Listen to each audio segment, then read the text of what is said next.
Shalom സഹോദരങ്ങളെ, ഷബ്ബാത്ത് shalom. നമുക്കറിയാതെ ഉൽപ്പത്തിയിലെ സൃഷ്ടികർമ്മം വായിച്ചിട്ടുണ്ടെങ്കിൽ അവിടെ ദൈവം 6 ദിവസം നമുക്ക് വേണ്ടിയിട്ട് നമുക്ക് വേണ്ടതെല്ലാം സൃഷ്ടിച്ചു. പക്ഷേ 7-ാം ദിവസം അത് ദൈവത്തിൻ്റെയാണ്. 7-ാം ദിവസം ശനിയാഴ്ച, അന്ന് ദൈവം വിശ്രമിച്ചു. അതോടൊപ്പം ആ ദിവസത്തെ ഗിഫ്റ്റായിട്ട് നമുക്ക് തരുക കൂടി ചെയ്തു. എന്തിന്? നമുക്കും വിശ്രമിക്കാൻ. അപ്പോൾ നിങ്ങളൊന്ന് ചിന്തിച്ച് നോക്കിയേ, 7-ാമത്തെ ദിവസം എന്തിനാ ശരിക്കും ദൈവം സൃഷ്ടിച്ചത്? ദൈവത്തിന് ഒരു വിശ്രമത്തിൻ്റെ ആവശ്യമുണ്ടോ? നിങ്ങൾ അങ്ങനെ ചിന്തിച്ചിട്ടുണ്ടോ വല്ലവരും? ഞാൻ ചിന്തിച്ചിട്ടുണ്ട്. ആബയ്ക്കൊരു വിശ്രമത്തിൻ്റെ ആവശ്യമുണ്ടോ? 6 ദിവസം കൊണ്ട് തന്നെ എല്ലാം ഉണ്ടാക്കി കഴിഞ്ഞു അല്ലേ? നമുക്ക് വേണ്ടതെല്ലാം ഉണ്ടാക്കി. പിന്നെ എന്തിനാണ് ഇങ്ങനെ ഒരു 7-ാമത്തെ ദിവസത്തിന് ഉണ്ടാക്കിയത്? 7-ാം ദിവസം ദൈവം ഉണ്ടാക്കിയത് ദൈവത്തിന് നമ്മോട് കൂടെ ഒരു ദിവസം ചിലവഴിക്കാൻ വേണ്ടിയിട്ടാണ്. ദൈവത്തിൻ്റെ വിലപ്പെട്ട സമയം, അതിൽ നിന്ന് ഒരു ദിവസം മുഴുവൻ മനുഷ്യനായി നമുക്കായിട്ട് ദൈവം തന്നിരിക്കുന്നു. നമ്മോട് കൂടെ ചിലവഴിക്കാനായിട്ട് ശനിയാഴ്ചയെ ദൈവം സൃഷ്ടിച്ചു. അപ്പോൾ നിൻ്റെ ആത്മാവിൻ്റെ വിലയൊന്ന് നോക്കിയേ, ആബയുടെ ആ സ്നേഹം ഒന്ന് നോക്കിയേ. അപ്പോൾ നീ പറയാണ്, എനിക്ക് ശനിയാഴ്ച സൗകര്യമില്ല, വേറെ ദിവസം വായോ. അല്ലെങ്കിൽ പിന്നെ ചിലർ പറയണ കേട്ടിട്ടില്ലേ, ഏത് ദിവസം പ്രാർത്ഥിച്ചാലും കേൾക്കില്ലേ, പിന്നെ എന്തിനാണ് 7-ാം ദിവസം? നിങ്ങൾ ചിന്തിച്ച് നോക്കിയേ. ഒരു രാജാവ് പറയാണ്, നിങ്ങൾ ഇന്ന ദിവസം ഇത്ര മണിക്ക് രാജകൊട്ടാരത്തിൻ്റെ പൂന്തോട്ടത്തിലോ അല്ലെങ്കിൽ രാജകൊട്ടാരത്തിൻ്റെ മുറ്റത്തേക്ക് വായോ. അന്ന് അവിടെ വന്നിട്ടുണ്ടെങ്കിൽ ഒരു ക്ഷണക്കത്ത് ഞാനിങ്ങനെ കൊടുക്കുന്നുണ്ട്. അപ്പോൾ ആ ക്ഷണക്കത്തും കൊണ്ട് നിങ്ങൾ കറക്റ്റായിട്ട് ഇന്ന സമയത്ത് നിങ്ങൾ രാജകൊട്ടാരത്തിൻ്റെ പൂമുഖത്തേക്ക് വായോ. അപ്പം അന്ന് വന്നിട്ടുണ്ടെങ്കിൽ ഞാൻ വരുന്ന എല്ലാവർക്കും ഒരു വലിയ ഗിഫ്റ്റ് പറയാണ്, അത് തരും എന്ന് ഒരു വിളംബരം പുറപ്പെടുവിക്കുകയാണ്. അപ്പോൾ അന്ന് വരുന്ന എല്ലാവർക്കും രാജാവിൽ നിന്ന് നേരിട്ട് ആ ഗിഫ്റ്റ് കിട്ടും. ഇങ്ങനെയുള്ള ഒരു അനൗൺസ്മെൻറ്റ് പ്രകാരം അപ്പോൾ ആ ദിവസം, ആ സമയം, ആ സ്ഥലം, പിന്നെ ക്ഷണക്കത്ത്, അപ്പോൾ ഇതെല്ലാം ഒന്നിച്ച് വന്നാൽ രാജാവിനെ കാണാം, ഗിഫ്റ്റ് വാങ്ങാം എന്നല്ലാതെ ഒരാൾ ചിന്തിക്കുകയാണ്, രാജാവല്ലേ, അപ്പോൾ അതിൽ മുൻപ് നമുക്കൊന്ന് പോകാം, അല്ലെങ്കിൽ പിറ്റേ ദിവസം പോകാം, അല്ലെങ്കിൽ സമയം ഒന്ന് മാറി ചെല്ലാമെന്ന് വിചാരിക്കുകയാണ്. രാജാവല്ലേ, കരുണയുള്ളവനല്ലേ, അങ്ങനെയാണല്ലോ ക്രിസ്ത്യാനികൾ പറയണത്. അപ്പോൾ കരുണയുള്ളവനല്ലേ, ക്ഷമിക്കുന്നവനല്ലേ, അപ്പോൾ ഗിഫ്റ്റ് നമുക്ക് തരുമായിരിക്കും. അങ്ങനെയാണ് നിങ്ങളുടെ ചിന്ത എങ്കിൽ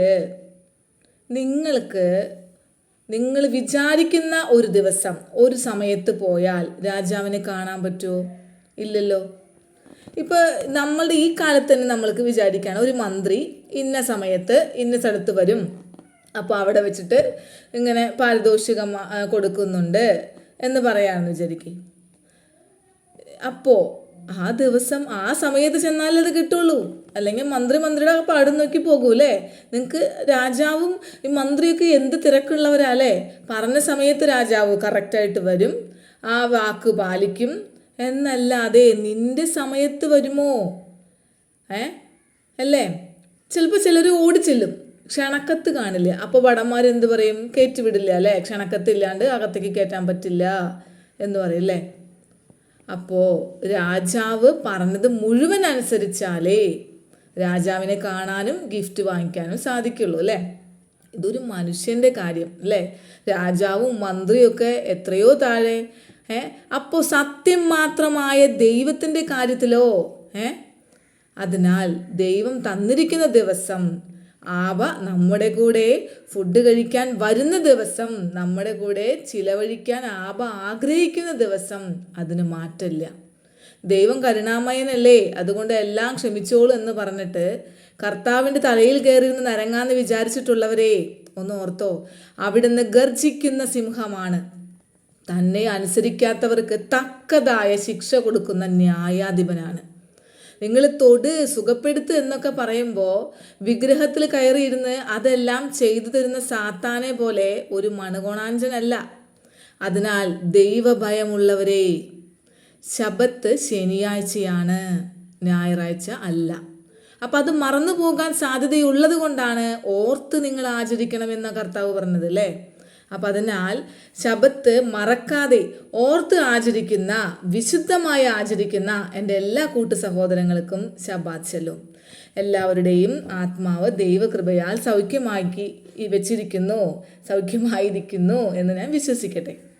ഇന്ന് ഞാൻ നിങ്ങളോട് സംസാരിക്കാനായിട്ട് ആഗ്രഹിക്കുന്ന വിഷയം ആത്മാവിൻ്റെ ജനനവും ആത്മാവിന് ഈ ലോകത്തിലുള്ള അവസാനത്തെയും കുറിച്ചാണ്.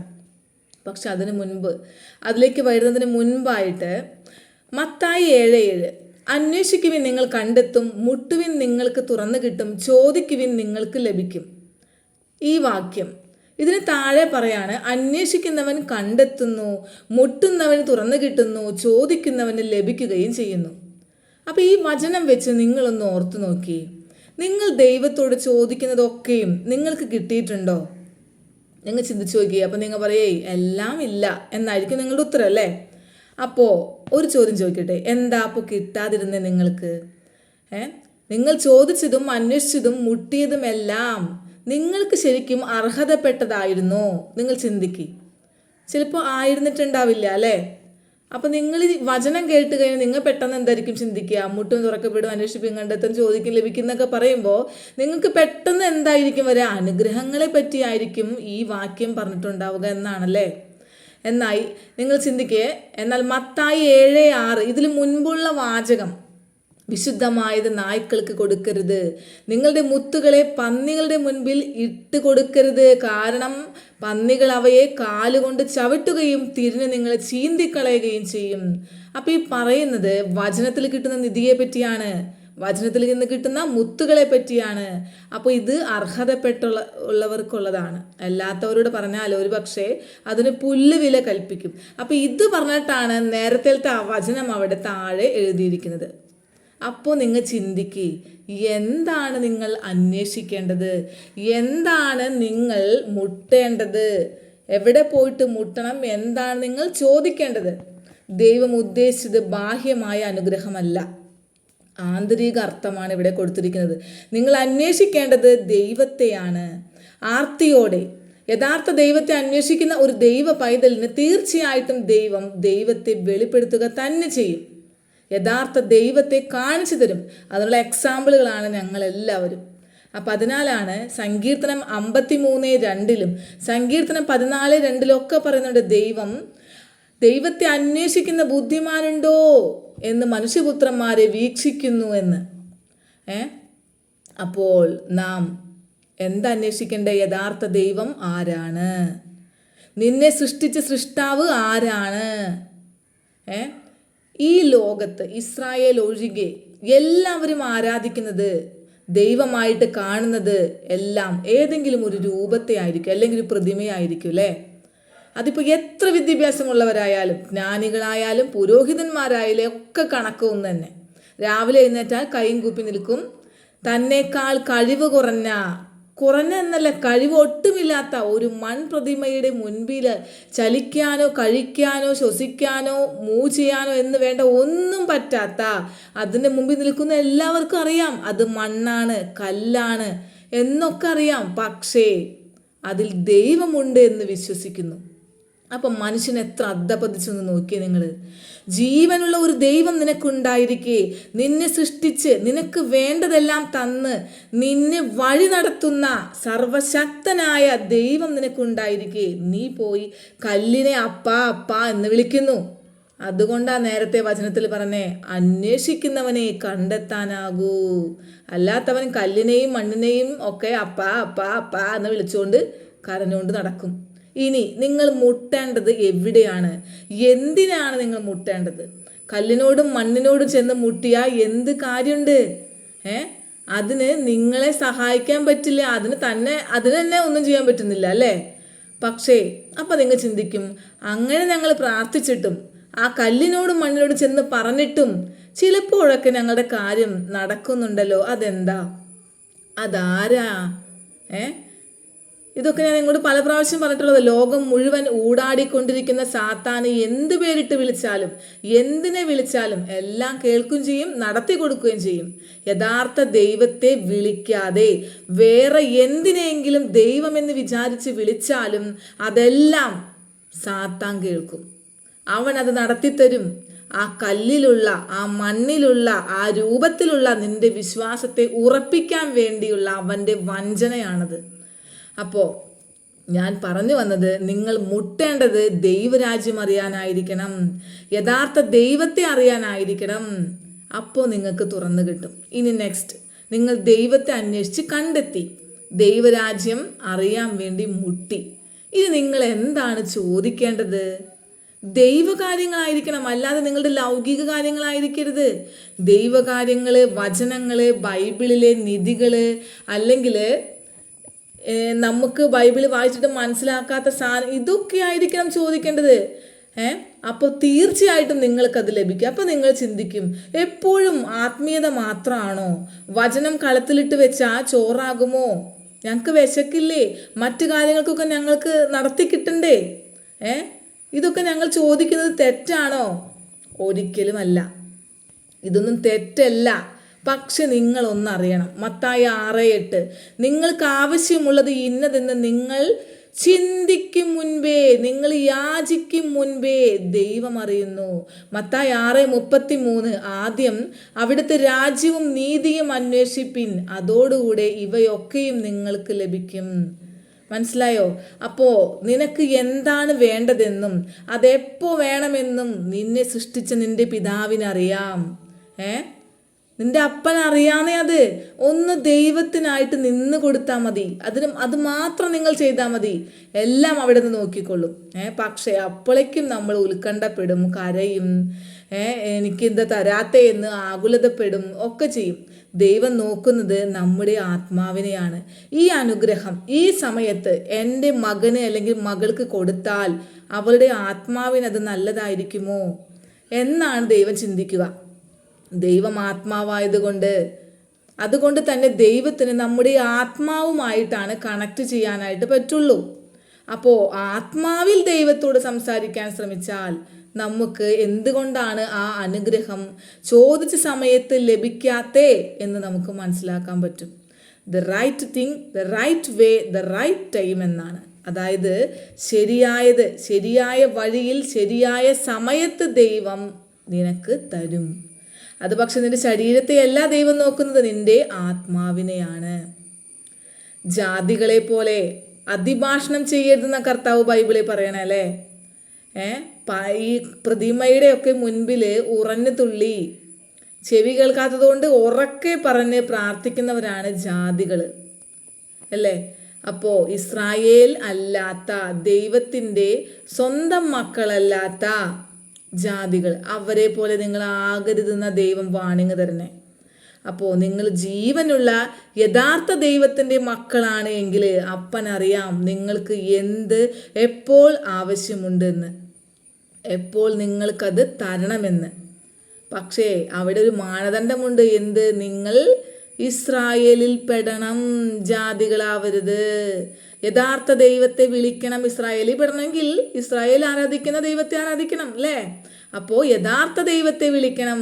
ബൈബിളിൽ മുഴുവൻ നിങ്ങൾക്ക് കാണാൻ പറ്റും, ദൈവത്തിനായിട്ട് കുറേ കാത്തിരുന്നവർക്ക് ദൈവമഹത്വം കാണാൻ സാധിച്ചിട്ടുള്ളൂ അല്ലേ? അപ്പോൾ ദൈവം നിങ്ങളിൽ നിന്ന് ആഗ്രഹിക്കുന്നത് എന്താണ്? അതാണ് ആത്മാവ്. അപ്പോൾ നിങ്ങൾ ചിന്തിക്കണം. ഇനിയാണ് ഞാൻ ഗൗരവമായ കാര്യത്തിലേക്ക് വരുന്നത്. നിങ്ങൾ ചിന്തിക്കണം, എൻ്റെ ആത്മാവിനെ ഭൂമിയിൽ ജനിപ്പിച്ചത് എന്ത് ഇൻറ്റൻഷനോട് കൂടിയായിട്ടായിരിക്കും?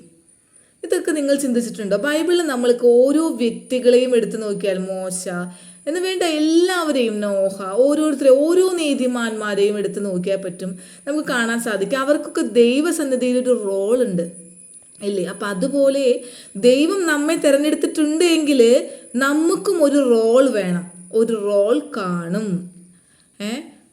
പക്ഷേ അതിന് നേരത്തെ നമ്മൾ പറഞ്ഞ പോലെ ആത്മാവിനാൽ ചോദിക്കണം. ഒരു ആത്മാവ് രൂപപ്പെടുന്നത് എപ്പോഴാണ്? അത് നിങ്ങൾക്കറിയോ? ലോകസ്ഥാപനത്തിന് മുൻപേ ദൈവത്തിൻ്റെ അറിവിൽ നാം ഉണ്ടായിരുന്നു അല്ലേ? ഇതൊക്കെ ഞാൻ മുൻപ് പറഞ്ഞിട്ടുള്ളത്, അറിവ്, ഹിതം, പദ്ധതി, ഇതൊക്കെ മുൻപ് പറഞ്ഞിട്ടുള്ളതാണ്. അപ്പോൾ പിതാവിൽ നിന്ന് കേട്ട് പഠിച്ചവരാണ് നമ്മൾ അല്ലേ? അപ്പോൾ നമ്മുടെ ആത്മാവിൻ്റെ ജനനം എവിടെയായിരുന്നു? പണ്ട് ജനിപ്പിച്ചിട്ട് ഓരോ ശരീരം നൽകി ഭൂമിയിലേക്ക് വിടുകയാണോ ചെയ്യുന്നത്? അപ്പം അത്രയും നാള് ആ ആത്മാക്കളൊക്കെ ദൈവം എവിടെ സൂക്ഷിക്കുന്നേ? നിങ്ങൾ ചിന്തിച്ചിട്ടുണ്ടോ? നിങ്ങൾക്കറിയാം അല്ലേ, ശുദ്ധീകരണ സ്ഥലമില്ല. ഞാനിത് വീട് ചെയ്തിട്ടുണ്ട്, നിങ്ങൾക്കറിയാം ശുദ്ധീകരണ സ്ഥലം എന്ന ഒന്നില്ല. അവനവൻ്റെ ചെയ്തികൾക്കനുസരിച്ച് അന്ത്യവിധിയിലാണ് നമുക്ക് പ്രതിഫലം കിട്ടുക. പക്ഷെ അതുവരെ ആത്മാക്കളെല്ലാം എവിടെയാണ് സൂക്ഷിക്കപ്പെടുന്നത്? ഞാൻ ഇതിനു മുമ്പ് വീഡിയോ ഇട്ടിട്ടുണ്ട്, അതിൽ ഞാൻ പറഞ്ഞിട്ടുണ്ട്. അപ്പോൾ അതുപോലെ തന്നെയാണ് ഞാൻ ഇപ്പോഴും ഒന്നും കൂടെ നിങ്ങളടുത്ത് ജസ്റ്റ് അത് ഡീറ്റെയിൽ ആയിട്ട് പറയുന്നില്ല. അതായത് എല്ലാ ആത്മാക്കളും, അതായത് ചീത്തയായ ആത്മാക്കളും നല്ല ആത്മാക്കളെയും ഒക്കെ വേർതിരിച്ചിട്ടാണ് മരണശേഷം ദൈവം ഇട്ടിരിക്കുന്നത്. നമുക്ക് പക്ഷെ ചുറ്റുമുള്ള ആത്മാക്കളെ കാണുമ്പോൾ ഈ ആത്മാക്കൾക്ക് മനസ്സിലാക്കാൻ പറ്റും, ഞാൻ അന്ത്യവിധിയിൽ സ്വർഗത്തിൽ പോകുമോ നരകത്തിൽ പോകുമോ എന്ന്. ഇപ്പം നമ്മളുടെ കൂടെ ശിഷ്യന്മാരും മാതാവ് ഒക്കെ കാണുകയാണെങ്കിൽ നമുക്ക് ഹാപ്പി ആയിരിക്കും. നമ്മൾ വെയിറ്റ് ചെയ്യാണ്, കട്ട വെയിറ്റിങ്ങാ. നമുക്കറിയാം അന്ത്യവിധിയിൽ നമ്മൾ സ്വർഗത്തോട്ട് പോകുന്നു. പക്ഷേ ഇപ്പോൾ സ്വർഗം കിട്ടുമെന്ന് പറഞ്ഞ് ഇരുന്ന പാസ്റ്റർ നരകത്തിൽ ചെന്ന് വീണ് ചുറ്റുമുള്ളവരെ കാണുമ്പോൾ അപ്പം മനസ്സിലാവും, അയ്യോ ഞാൻ നരകത്തിലോട്ടാണ് പോകാൻ പോണേന്ന് മനസ്സിലായി. അപ്പോൾ സാത്താൻ പാപത്താൽ ലോകം പിടിച്ചടക്കി അല്ലേ? അത് മുൻപ് നമുക്കറിയാം. യേശുവായുടെ ക്രൂശ് മരണം വരെ, ഇത് പല പ്രാവശ്യം പറഞ്ഞിട്ടുള്ളതാണ്, യേശുവായുടെ ക്രൂശ് മരണം വരെ എല്ലാ ആത്മാക്കളും പാതാളത്തിലായിരുന്നു അല്ലേ? എന്നാൽ യേശുവാബ മരിച്ചതിന് ശേഷം പാതാളത്തിൽ ഇറങ്ങിയിട്ട് 1 പത്രോസ് 3:19 മുതൽ വായിച്ചാൽ അറിയാൻ പറ്റും, പാതാളത്തിൽ ചെന്ന് സാത്താനെ തോൽപ്പിച്ച് ആധിപത്യത്തിന്റെ താക്കോലും വാങ്ങിച്ചെടുത്ത് അവിടെ ഉണ്ടായിരുന്ന നല്ല ആത്മാക്കളെ യേശുവ രക്ഷിച്ചു. എഫേസ്യർക്ക് ഇത് ലേഖനം 4:8. അവിടുന്ന് ബദ്ധന്മാരെ പിടിച്ചുകൊണ്ടുപോയി ഉയരത്തിൽ കയറി മനുഷ്യർക്ക് ദാനങ്ങളെ കൊടുത്തു. അപ്പോൾ പാതാളത്തിൽ നിന്ന് ദൈവം അവരെ എടുത്ത് ഉയരത്തിൽ കയറി മനുഷ്യർക്ക് ദാനങ്ങളെ കൊടുത്തു. അപ്പോൾ ആ നല്ല ആത്മാക്കളെ എവിടെ സൂക്ഷിച്ചിരിക്കുന്നു? ഇനി 2 കൊരിന്ത്യർ 12:3 വായിച്ചാൽ അറിയാം, ആ മനുഷ്യൻ പറുദീസയോളം എടുക്കപ്പെട്ടു. അതുമാത്രമല്ല, ക്രൂശിൽ യേശുവ നല്ല കളനോട് എന്താ പറയുന്നേ? നീ ഇന്ന് എന്നോട് കൂടെ പറുദീസയിലായിരിക്കുന്നു. അപ്പോൾ ഇതെല്ലാം കൂട്ടിച്ചേർത്ത് വായിച്ചാൽ നമുക്ക് എന്ത് മനസ്സിലാക്കാം? യേശുവ പാതാളത്തിൽ നിന്ന് രക്ഷിച്ച ആ നീതിമാന്മാരുടെ ആത്മാക്കളെ എല്ലാം പറുദീസയിൽ സൂക്ഷിച്ചു വെച്ചിട്ടുണ്ട്. അതായത് അന്ത്യവിധിക്ക് വേണ്ടിയിട്ട് പാതാളത്തിലുള്ള ചീത്ത ആത്മാക്കളും പറുദീസയിലുള്ള നല്ല ആത്മാക്കളും കാത്തിരിക്കുകയാണ് എന്ന് ചുരുക്കം. ഈ പ്രപഞ്ചം മുഴുവൻ നശ്വരതയിൽ നിന്നും അനശ്വരതയിലേക്കായിട്ട് കാത്തിരിക്കുകയാണ്. അപ്പം അന്ത്യവിധിക്ക് ശേഷം സ്വർഗവും നരകവും ഉണ്ടാകും. സാത്താനോടുകൂടെ ആ ചീത്ത ആത്മാക്കളെല്ലാം നരകത്തിൽ പോകും, നല്ല ആത്മാക്കളെല്ലാം സ്വർഗത്തിലും പോകും. ഈ സാത്താനോടുകൂടെ നരകത്തിൽ പോകും എന്ന് വിചാരിക്കുമ്പോൾ നിങ്ങൾ തെറ്റിദ്ധരിക്കരുത്. എന്ത്? സാത്താൻ്റെ രാജ്യമാണ് നരകം, അപ്പം അവനായിരിക്കും അവിടെ രാജാവ് എന്നല്ല ഉദ്ദേശിച്ചത്. നരകത്തിൻ്റെയും സ്വർഗത്തിൻ്റെയും താക്കോല് ദൈവത്തിൻ്റെ കയ്യിലായിരിക്കും എന്നാണ് ഉദ്ദേശിച്ചത്. അതായത് സാത്താൻ്റെ ഒപ്പം ചീത്ത ആത്മാക്കളും അവിടേക്ക് പോയിട്ട് ആ ദണ്ഡനകളെല്ലാം അനുഭവിക്കും. ഓരോരുത്തരുടെ പ്രവൃത്തിയുടെ ഫലം അനുസരിച്ച് അതത് തോതിലുള്ള ദണ്ഡനകൾ. അപ്പോൾ ഇതെല്ലാം നിത്യരാജ്യത്തിൽ ഇരുന്നു കൊണ്ട് നല്ല ആത്മാക്കൾ കാണും. അപ്പോൾ ഇത്ര നേരം ഞാൻ പറഞ്ഞത് ആത്മാക്കളുടെ ഈ ലോകത്തിലുള്ള അവസാനത്തെ പറ്റിയാണ്. പക്ഷേ ഞാൻ മുൻപ് നിങ്ങളോട് പറയാൻ ഉദ്ദേശിച്ചത് എന്തായിരുന്നു? ആത്മാവിൻ്റെ ജനനത്തെ പറ്റിയായിരുന്നു പറഞ്ഞു വന്നത് അല്ലേ? അപ്പോൾ ഇനി ആത്മാവിൻ്റെ ജനനം അത് നോക്കാം. ഒരു ആത്മാവ് ഭൂമിയിൽ ജനിക്കുന്നത് ഒരു സ്ത്രീയും പുരുഷനും ഒന്നിക്കുമ്പോഴാണ്. അപ്പോഴാണ് പുതിയ ആത്മാവ് ശരീരത്തിൽ ഉരുവാകുന്നത്. പിന്നീട് ശരീരം വളരുന്നു, പക്ഷേ ആത്മാവ് വളരുന്നില്ല. ആത്മാവിന് വളർച്ചയില്ല, സ്ഥിരതയാണ് ഉള്ളത്, മരണവുമില്ല. അപ്പോൾ എന്നാൽ അതേസമയം ആത്മാവിനെ ആക്കി വെച്ച് ശരീരം വളരും അല്ലേ? അപ്പോൾ കർത്താവ് എന്താ പറഞ്ഞത്? ഞാനും പിതാവും ഒന്നായിരിക്കുന്നത് പോലെ നിങ്ങളും ആത്മാവിൽ ഒന്നായിരിക്കണം. അപ്പം ഇത്രയും കേൾക്കുമ്പോൾ നമ്മുടെ മനസ്സിലേക്ക് ഒരു ക്വസ്റ്റ്യൻ വരും അല്ലേ? അങ്ങനെയാണെങ്കിൽ ആത്മാവ് ഭൂമിയിൽ സ്ത്രീയും പുരുഷനും ഒന്നിച്ചപ്പോഴാണ് ശരീരത്തിൽ ഉരുവാക്കപ്പെട്ടെന്ന് ഞാൻ പറഞ്ഞല്ലേ. അപ്പോൾ നിങ്ങളുടെ മനസ്സിൽ ക്വസ്റ്റ്യൻ വരും, അങ്ങനെയാണെങ്കിൽ ലോകസ്ഥാപനത്തിന് മുൻപേ നമ്മുടെ ആത്മാവിനെ ആബ കണ്ടു എന്ന് പറയുന്നുണ്ട് അല്ലേ? അതുപോലെ തന്നെ ആബയാൽ ഉപദേശിക്കപ്പെട്ടവരായിരുന്നു ഈ ആത്മാക്കൾ എന്ന് പറയുന്നുണ്ട് അല്ലേ? സങ്കീർത്തനം 139:13 മുതൽ വായിക്കാം. അപ്പോൾ നിങ്ങൾക്ക് അതിൻ്റെ ഉത്തരം മനസ്സിലാവും. അങ്ങല്ലോ എൻ്റെ അന്തരംഗങ്ങളെ നിർമ്മിച്ചത്, എൻ്റെ അമ്മയുടെ ഉദരത്തിൽ അങ്ങ് എന്നെ മെനഞ്ഞെടുത്തു. ഭയങ്കരവും അതിശയവുമായി എന്നെ സൃഷ്ടിച്ചിരിക്കയാൽ ഞാൻ അങ്ങേക്ക് സ്തുതി ചെയ്യുന്നു. അങ്ങയുടെ പ്രവർത്തികൾ അത്ഭുതകരമാകുന്നു. അപ്പൊ എന്താ സങ്കീർത്തകൻ ഇവിടെ എങ്ങനെ പറഞ്ഞ? അത്ഭുതകരമാകുന്നു, അതിശയമാകുന്നു ആ സൃഷ്ടി. അപ്പൊ എന്തുകൊണ്ടാണ് അങ്ങനെ സങ്കീർത്തകൻ പറയാൻ കാരണം? അതായത് ശരിക്കും ഒരു മനുഷ്യന്റെ ചിന്തയ്ക്ക് അപ്രാപ്യമായിട്ടുള്ള ഒരു കാര്യമാണ് ഇവിടെ സംഭവിച്ചത്. അതായത് ഇനിയുള്ള ആ താഴെയുള്ള ഭാഗം നിങ്ങൾ ഹൃദയം ഇരുത്തി വായിച്ച് ആത്മാവിനാൽ ചിന്തിക്കണം. എനിക്ക് ഇത് കേട്ടപ്പോൾ, ഈ മർമ്മം കേട്ടപ്പോൾ അത് ഗ്രഹിക്കാൻ ഒത്തിരി പാടുപെട്ടു. എനിക്ക് മനസ്സിലാവുന്നുണ്ടോ എന്ന് വെച്ചാൽ മനസ്സിലാവുന്നുണ്ട്, എന്നാൽ 100,000 ക്വസ്റ്റ്യൻസ് അത് അങ്ങോട്ട് ഉൾക്കൊള്ളാൻ പറ്റാത്ത, അതായത് അത്രയ്ക്ക് ഡീപ്പായിട്ടുള്ള ഒരു മർമ്മമായിരുന്നു ഞാനത് കേട്ടപ്പോൾ. അപ്പോൾ ഞാൻ ആബയോട് പറഞ്ഞ, ആബാ എനിക്കിത് ഓരോന്ന് മനസ്സിലാകാതിരിക്കുമ്പോഴും പേടിയാവാ, ഞാൻ വിട്ടുപോവോ, അവൻ്റെ കൈ മുറുക്കെ പിടിക്കണേ. അപ്പോൾ ഇത് മനസ്സിലാവുമ്പോൾ ഞാൻ ആബയോട് ചോദിച്ചത്, എനിക്കൊന്ന് മനസ്സിലാക്കി താവാ, എനിക്ക് എന്തത് അങ്ങോട്ട് ഉൾക്കൊള്ളാൻ. ഈ ക്വസ്റ്റ്യൻ മുൻപേ എനിക്കുള്ളതാ, പലരോട് ഞാൻ ചോദിച്ചിട്ടുണ്ട്, അവർ ആൻസർ തന്നിട്ടുണ്ടെങ്കിലും എനിക്ക് ഒരു ആൻസർ ശരിക്കും മനസ്സിന് കിട്ടിയിരുന്നില്ല. അപ്പോഴാണ് ആബ എനിക്ക് ഈ ഭാഗം തന്നെ, സങ്കീർത്തനം 139:13 മുതൽ താഴേക്ക് തന്നെ. അപ്പോൾ ആത്മാവിനാൽ നമ്മളത് ചോദിക്കണം, നമ്മൾ ആത്മാവ് കൊണ്ട് ഇത് വായിക്കണം, എന്നാൽ നമുക്കത് ക്ലിയർ ആവുള്ളൂ. എല്ലാവരും ഇത് വായിച്ചു നോക്കണം. നമ്മുടെ ആത്മാവിൻ്റെ വില, ദൈവത്തിൻ്റെ സ്നേഹം, ആ കാരുണ്യം, അതെല്ലാം നമുക്ക് മനസ്സിലാകുന്ന ഒരു വാക്യമാണ് അവിടെ ഉള്ളത്. അതായത് ഞാൻ വായിക്കാം. ഞാൻ രഹസ്യത്തിൽ ഉണ്ടാക്കപ്പെടുകയും ഭൂമിയുടെ അധോഭാഗങ്ങളിൽ നിർമ്മിക്കപ്പെടുകയും ചെയ്തപ്പോൾ എൻ്റെ അസ്ഥികൂടം അങ്ങേക്ക് മറവായിരുന്നില്ല. ഞാൻ പിണ്ഡാകാരമായിരുന്നപ്പോൾ അങ്ങയുടെ കണ്ണ് എന്നെ കണ്ടു. നിയമിക്കപ്പെട്ട നാളുകളിൽ ഒന്നുമില്ലാതിരുന്നപ്പോൾ അങ്ങയുടെ പുസ്തകങ്ങളിൽ അതെല്ലാം എഴുതിയിരിക്കുന്നു. ഇങ്ങനെ എഴുതി വെച്ചേക്കാം. പിണ്ഡാകാരമായിരുന്നപ്പോൾ, പിണ്ഡാകാരം എന്ന് വെച്ചാൽ ഒരു മനുഷ്യൻ്റെ രൂപം ആയിട്ടില്ല, അതിനു മുമ്പുള്ള ഭ്രൂണാവസ്ഥ, എംബ്രിയോ അല്ലേ, ആ അവസ്ഥയിൽ അങ്ങനെ കണ്ടു അമ്മയുടെ ഉദരത്തിൽ. ഓക്കെ, അപ്പം അത് ഭൂമിയിലാണ്. ഇനി നിയമിക്കപ്പെട്ട നാളുകളിൽ ഒന്നുമില്ലാതിരുന്നപ്പോൾ ലോകസ്ഥാപനത്തിന് മുൻപ് അവയെല്ലാം അങ്ങയുടെ പുസ്തകങ്ങളിൽ എഴുതിയിരിക്കുന്നു. അപ്പം ഇവിടെ പറയുന്ന പുസ്തകം ഏതാ? ജീവന്റെ പുസ്തകമാണ്. അപ്പം എന്താ ഇതിൻ്റെ അർത്ഥം? ഒന്നുമില്ലാതിരുന്ന നാളിൽ അവിടുന്ന് നമ്മെ കണ്ടു, ജീവന്റെ പുസ്തകത്തിൽ എഴുതി. ഇത് ദാവീദിന്റെ വാക്കുകളാണ് കേട്ടോ. അപ്പോൾ നമ്മുടെ ആത്മാവിൻ്റെ ശരീരം, ആത്മാവിൻ്റെ ജനനം എപ്പോ? ലോകസ്ഥാപനത്തിന് മുൻപ്, അതോ അമ്മയുടെ ഉദരത്തിൽ പിണ്ഡാകാരമായിരുന്നപ്പോഴോ?